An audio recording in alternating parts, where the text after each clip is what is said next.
Good morning বন্ধুরা, আজকে আমি তোমাদের সাথে শেয়ার করব আজকে সারাদিন আমি কী করলাম।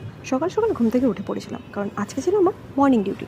ঘুম থেকে উঠেই দেখছিলাম বাইরে বৃষ্টি পড়ছিল নাকি। তারপর এক গ্লাস জল খেয়ে নিজের বিছানাটা ঠিক করে নিয়েছিলাম। বিছানাটা ঠিক করা হয়ে যেতেই চলে গেছিলাম ব্রাশ করতে। ওখানে ব্রাশ করতে করতে আমি ভাবছিলাম আজকে কী রান্না করা যায়।